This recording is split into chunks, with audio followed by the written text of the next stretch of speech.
کہ اللہ تعالیٰ نے جو ہمیں پیدا کیا ہے نا، اس پیدائش کا بڑا مقصد ہے کہ اللہ اور بندے کا تعلق مضبوط ہو جائے. تو یہ تعلق بولنے سے نہیں ہوتا، یہ تعلق تنہائی میں عبادت کرنے سے ہوتا ہے. تبھی قرآن کیا کہہ رہا ہے؟ ہدی للمتقین، یہ کتاب ہدایت ہے پرہیزگار لوگوں کے لیے، یعنی جو پرہیزگار بننا چاہتے ہیں. الذین یقیمون الصلاۃ، ان کی سب سے پہلی علامت یہ ہے کہ وہ لوگ نماز کو قائم کرتے ہیں. تو اللہ سے تعلق پیدا کرنے کے لیے سب سے مضبوط چیز کیا ہے؟ نماز ہے. اس کے بغیر اللہ سے ریلیشن قائم نہیں ہوتا. نالج میں اضافہ ہو جائے گا، معلومات بڑھ جائیں گی. تو آج سے عزم کریں. دیکھو نماز کی ابتدا فرض سے ہوتی ہے. نبی صلی اللہ علیہ وسلم نے فرمایا کہ انسان جتنا اللہ کے قریب اس عبادت سے ہوتا ہے جو اللہ نے فرض کی ہے، اتنا تقرب کسی اور چیز سے حاصل نہیں کر سکتا. حضرت عمر نے دیکھا کہ ایک صحابی کے بارے میں پوچھا، فجر میں نہیں تھے. کسی نے کہا کہ وہ ساری رات عبادت کرتے رہے، آنکھ لگ گئی تھی. تو حضرت عمر نے فرمایا کہ ساری رات سوتے رہتے اور فجر کی نماز جماعت سے پڑھ لیتے، یہ زیادہ محبوب ہے اللہ کو اس بات سے کہ ساری رات عبادت کریں. کیوں؟ ساری رات عبادت فرض نہیں تھی. فجر کی نماز جماعت سے پڑھنا کیا ہے؟ وہ فرض ہے. تو فرائض کے بعد پھر نوافل ہیں، اور نوافل کی کثرت نبی صلی اللہ علیہ وسلم نے فرمایا کہ انسان کثرت سے عبادت کرتا ہے اپنے ضروری کاموں سے کو نمٹا کے. فرمایا کہ اتنی عبادت کرتا ہے کہ یہاں تک اللہ تعالیٰ فرماتے میرا ایسا محبوب بن جاتا ہے کہ میں اس کی آنکھ بن جاتا ہوں جس سے وہ دیکھتا ہے، میں اس کے کان بن جاتا ہوں جس سے وہ سنتا ہے، میں اس کے ہاتھ بن جاتا ہوں جس سے وہ پکڑتا ہے، میں اس کے پاؤں بن جاتا ہوں جس سے وہ چلتا ہے. یعنی یہ مبالغہ ہے. کیا مطلب؟ کوئی کام اس کا پھر میری مرضی کے خلاف نہیں ہوتا. ایسی اللہ کی محبت اسے ملتی ہے. تو بھائی عمل کے لیے صرف علم کافی نہیں ہے، اللہ سے تعلق ضروری ہے. اور یہ خوب اچھی طرح سمجھ لیں، یہ جو آج ڈپریشن، اسٹریس، ٹینشن، یہ سب چیزیں ہیں نا، یہ مسئلے گولیوں سے حل ہونے والے نہیں ہیں، یہ نفسیاتی ڈاکٹروں سے حل ہونے والے نہیں ہیں. اس کا قرآن میں اللہ نے ایک ہی علاج بتایا، فرمایا الا بذکر اللہ تطمئن القلوب. اللہ کا لفظ دیکھو، اللہ کا مطلب خبردار. دیکھو قرآن اگر ایک اعلان کر رہا ہے تو اس کے پیچھے خبردار کا لفظ لگانے کی ضرورت نہیں ہے، بس اللہ کی طرف سے اناؤنسمنٹ کافی ہے. وہ اتنی اناؤنسمنٹ بذکر اللہ تطمئن القلوب کہ اللہ کے ذکر سے لوگوں کو دلوں کو سکون ملتا ہے. یہ اللہ کی طرف سے اتنا کہہ دینا کافی تھا یا نہیں تھا کہ اللہ کو یاد کرنے سے دلوں کو سکون ملتا ہے؟ تو کافی تھا نا اتنا. لیکن اللہ نے کیا فرمایا؟ الا سنو. یہ اس لیے کہ تمہیں دنیا میں ہر شخص یہ بتا رہا ہوگا، کوئی کہہ رہا ہوگا شراب میں سکون ہے، کوئی کہہ رہا ہوگا نائٹ کلب میں سکون ہے، کوئی کہہ رہا ہوگا لڑکیوں سے دوستیوں میں سکون ہے، کوئی کہہ رہا ہوگا کہ چرس پینے میں سکون ہے، کوئی کہہ رہا ہوگا کہ جی گرم گرم کڑک دودھ پتی پینے میں سکون ہے، کوئی کہہ رہا ہوگا کہ جی چرس میں سکون ملے گا تمہیں، کوئی کہہ رہا ہوگا زنا میں سکون ملے گا، کوئی کہہ رہا ہے ڈپریشن کی گولیاں کھانے میں سکون ہے، کوئی کہہ رہا ہے کہ نفسیاتی ڈاکٹر سے یا سائیکیٹرک سے علاج میں سکون ہے. اللہ فرماتے ہیں الا سنو، میں بتا رہا ہوں یہ سب غلط باتیں کر رہے ہیں. حقیقت میں تمہیں سکون صرف اللہ کو یاد کرنے میں ملے گا، اس کے علاوہ کسی چیز میں نہیں ملے گا. آپ کہہ سکتے ہو یار ہم تو ذکر کر کے ٹرائی کر کے دیکھ لیا، ہمیں کوئی سکون نہیں ملا. جو سکون سٹا لگانے میں ملتا ہے وہ ہمیں ذکر کرنے میں نہیں ملتا. ایک چرسی کو آپ بولو کہ تو چرس چھوڑ، لا الہ الا اللہ کی 100 دفعہ تسبیح پڑھ لے، تجھے سکون ملے گا. وہ کہے گا میں نے تو پڑھ کے دیکھ لیا، مجھے تو مل نہیں رہا. چھٹا لاؤ، بڑا مزہ آئے گا. نہیں آ رہی بات سمجھ میں؟ جبکہ قرآن کیا کہہ رہا ہے؟ یہ غلط ہے. قرآن کہہ رہا ہے خبردار، یہ سب غلط باتیں کر رہے ہیں. اللہ اگر تو صحیح کہہ رہا ہے تو چرسی کو تو چرس میں جو سکون ملتا ہے وہ تسبیح پڑھنے میں نہیں ملتا. بات آ رہی ہے؟ اصل میں سکون کی ڈیفینیشن ہی آپ نہیں سمجھے. یہ سکون نہیں ہے جو چرسی کو مل رہا ہے، یہ وقتی طور پر اس کی جو ڈپریشن چرس نہ پینے سے پیدا ہوئی ہے نا، جو باڈی کی ایک ڈپریشن ہے، وہ وقتی طور پہ ختم ہوئی ہے. اگر چرسی کا چرس میں سکون ہوتا تو بار بار چرس کیوں مانگتا؟ وہ چرس نہ ملنے سے اس کی طبیعت کیوں خراب ہو جاتی؟ جو موسیقی کے اور گانے سننے کے رسیالے ہیں ان کا سکون اگر دیکھو دنیا میں زیادہ تر ڈپریشن کے مریض گلوکار بنتے ہیں، یہ تحقیق ہے. زیادہ تر ڈپریشن کے مریض جو میوزیشن ہوتے ہیں نا وہ بنتے ہیں، خودکشیاں کر لیتے ہیں. اچھا مجھے بتاؤ چرس میں زیادہ سکون ہے یا ہیروئن میں؟ مجھے یہ بتاؤ. ہیروئن میں زیادہ سکون ہے، ایسا ہی ہے نا؟ اب چرس کا چھوڑنا آسان ہے، ہیروئن کو چھوڑنا مشکل، کیونکہ اس میں جو مزہ ہے وہ چرس میں نہیں ہے. لیکن آپ کو پتا ہے ہیروئن کا انجام کیا ہوتا ہے؟ اگر سکون میں ہوتا تو ترقی کرتا، پھلتا پھولتا، صحت اچھی ہوتی، ہنسی خوشی زندگی گزارتا. جو جتنا زیادہ مزے کی لائف گزار رہا ہے نا مصنوعی طریقے سے، وہ اتنا ڈپریشن کا مریض ہے. سمجھتے ہو؟ وہ ڈپریشن کا اتنا زیادہ مریض ہے. اس کی مثال دے کے بس بات ختم کرتا ہوں. دیکھو طاقت کی دو قسمیں ہیں. ایک طاقت ہوتی ہے جو کھانا کھانے سے آتی ہے. ایک کمزور سا باریک سا انسان جو جیسے آج کل کے ہمارے اکثر کراچی کے نوجوان ہیں، ایسا لگتا ہے ہینگر کے پہ کپڑے لٹکے ہوئے ہیں بس. اب کوئی اسے کہے کہ چلا نہیں جا رہا، بیٹھا نہیں جا رہا، یہ چلا گیا کسی ہیروئنچی کے پاس کہ مجھے طاقت چاہیے.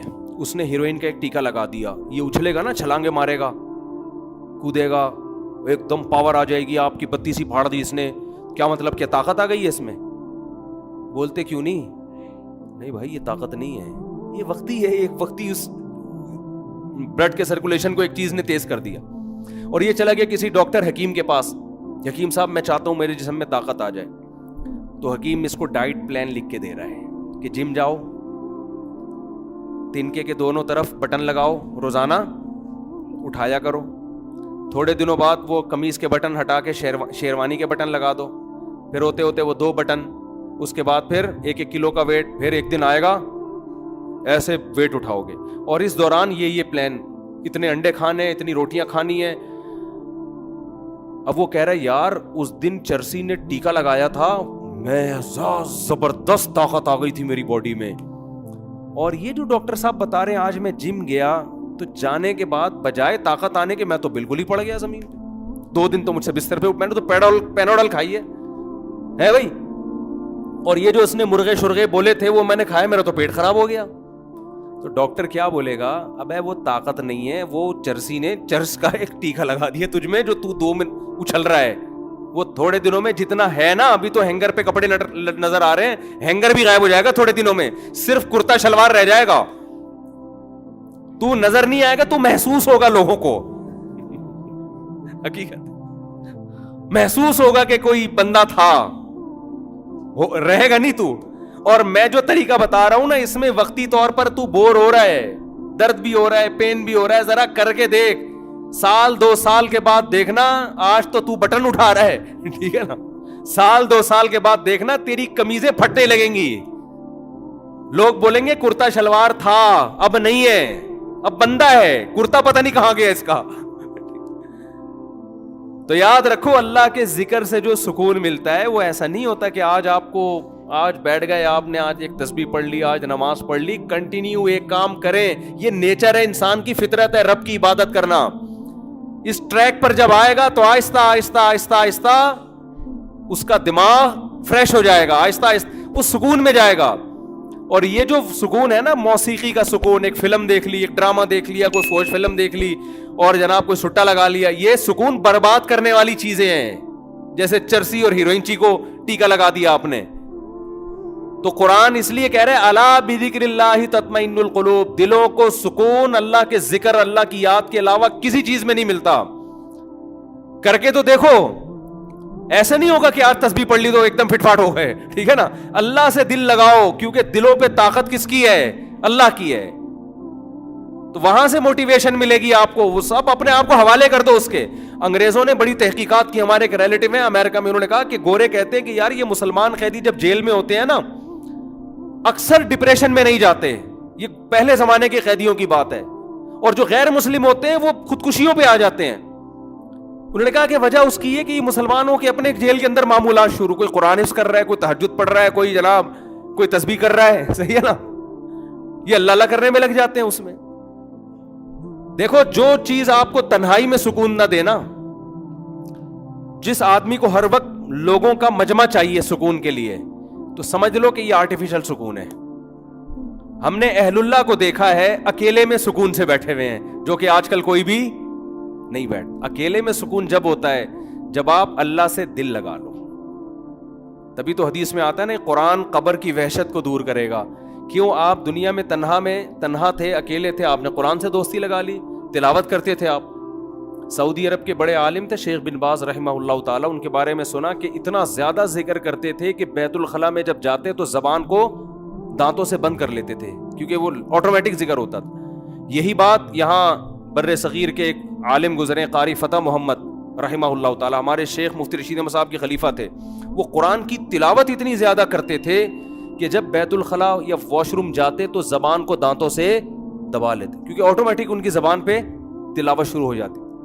ہم نہیں کہہ رہا کہ آپ اتنے بڑے بزرگ بنے, میں کہہ رہا ہوں بھائی فرض تو پڑھ لو نا. کیا خیال ہے؟ کتنا اچھا لگتا ہے یار, صبح انسان نہا دھو کے منہ صاف ستھرا کر کے نیٹ کلین ہو کے اللہ کے گھر کی, وہ وقار زکا کا نام تو سنا ہوگا سب لوگوں نے, ان کا میں نے محترم کا ایک کلپ دیکھا, مجھے خیال ہوا یار یہ بیان میں بتانے کا ہے. وہ اس وقار زکا صاحب نے کیا کیا کہ صبح فجر کی نماز پڑھنے نہا دھو کے محترم جا رہے ہیں اور محترم صاحب اپنا کلپ بنا رہے ہیں, اور اس کا نام لکھا ہوا ہے 100 چوہے کھا کے بلی چلی حج کو. بھائی بات سمجھے, 100 چوہے کھا کے بلی چلی. مجھے بڑا اچھا لگا, میں نے کہا یار یہ کیا.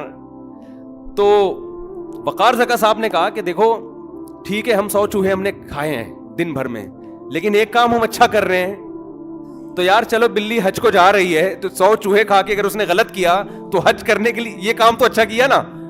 تو اس نے کہا آپ صبح صبح اٹھیں, نہائے دھوئیں اور فجر کی نماز جا کے پڑھیں. تو مجھے اس لیے اچھا لگا کہ یار ایک لبرل آدمی جب اس طرح کی بات کرے گا نا تو چلو ایک اچھا پیغام دیا نا لوگوں کو کہ یار سارا دن آپ بے شک بیٹھ کے 100 چوہے کھا لو, دن کی ابتدا تو تمیز سے کرو نا.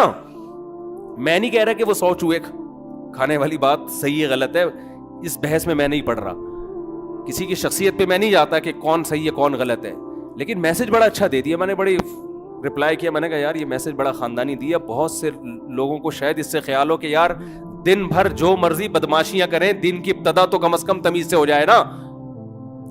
تو صبح صبح نہا دھو کے آپ کبھی نہاؤ نہیں, بے شک سردیوں میں وضو کر لو آپ, ویسے نہا کے آؤ ٹھنڈے پانی سے, مزہ نہ آئے پیسے واپس. سردیوں میں کراچی کی سردی قابل برداشت ہوتی ہے, صبح آپ ٹھنڈے پانی سے نہاؤ, پہلا مگا کاکڑ دن نہ کرے گا, اس کے بعد بالکل ٹائٹ ہو جائے گا حساب. یا شاور جب کھولو گے تو پہلی جو چھینٹیں پڑیں گی وہ ایک دفعہ ڈرن کر کے آپ ہلو گے, وائبریشن ہوگی, ری اسٹارٹ ہو جاؤ گے آپ, بڑا ٹائٹ ہو جائے گا کام, بس ختم کر رہا ہوں. تو جب نہا دھو کے آپ آؤ تو آپ دیکھو کیسا سکون ملتا ہے انسان کو.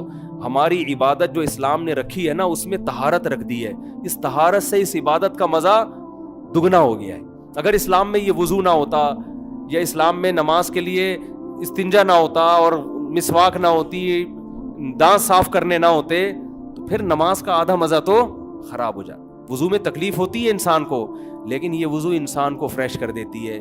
پھر پاک کپڑے پہن کے آنے کا حکم ہے, اگر ناپاکی کے ساتھ اجازت ہوتی نماز کی روحانیت ختم ہو جاتی. کتنا اچھا لگتا ہے فجر کی نماز میں, اور جو فجر میں آ گیا اس کا مطلب باقی ساری نمازیں پڑھ لے گا وہ. تو ارادہ کریں میرے بھائی کچھ اللہ کا کو یاد کرنے کی, اور ارادے ابتدا کس سے کرنی ہے؟ فرض نماز سے. اور جرمانہ رکھیں اپنے اوپر. ابھی جتنے لوگ بیٹھے ہوئے ہیں عزم کریں کہ جس کی کل فجر کی جماعت گئی اس کا ناشتہ گیا.